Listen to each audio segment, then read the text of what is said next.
My guest is presenting her new book, Fable of the Pack-Saddled Child, an illustrated book-length poem for adult readers. Joining me is Mia Leonin, a creative writing professor at the University of Miami.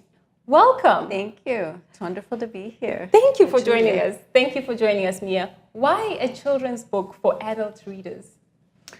Well, the book is about a child from a child's perspective. It tells the story, it's a very narrative poem. It tells the story of a little girl named Micaela who lives in an unnamed Spanish-speaking city by the sea, and she uses her imagination to overcome a series of traumatic events.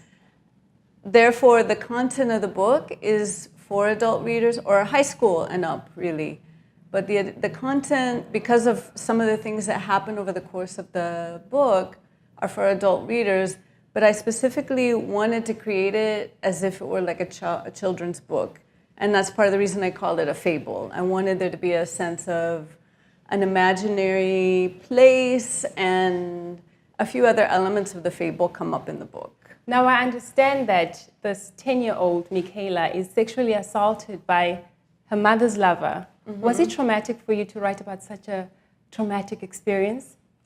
It was in the sense that when I wrote the book, unlike other books of poems that I've written, because this is so narrative and it's really like a little novel, almost a little novella, I discovered what was going to happen just as the reader discovers it. So I didn't really plot it all out. As I wrote, I discovered the character of the mother and the daughter and their dynamic.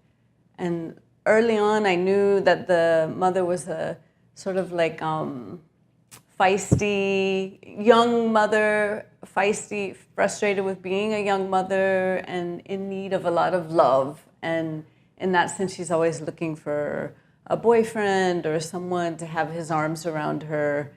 And that kind of compromises her relationship with her daughter, because the daughter's often sort of left on her own.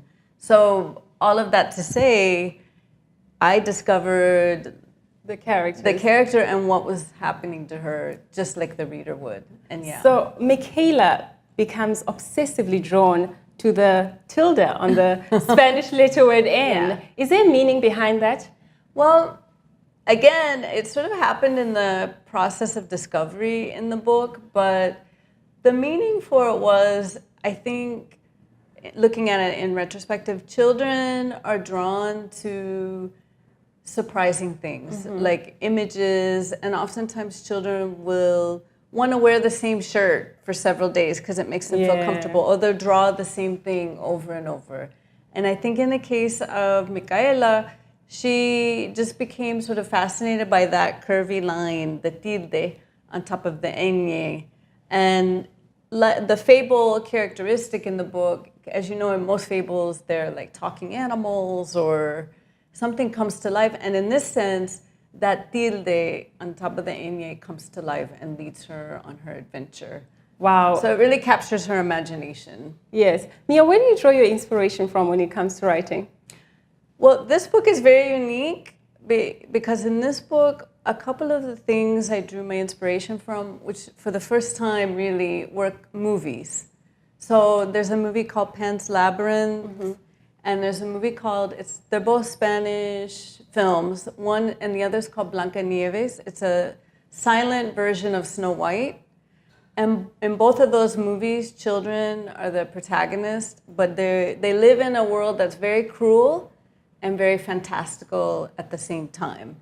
And those inspired me. I wanted to create that kind of world because I think children live in that world. Children aren't sheltered from cruelty. Absolutely. And yet they have these imaginations mm-hmm. that allow them, that are part of their coping mechanism. Absolutely. Mia, thank you so much for joining us today. Thank you. Lastly, would you please share your thoughts for students who want to begin their writing career? What advice would you give them?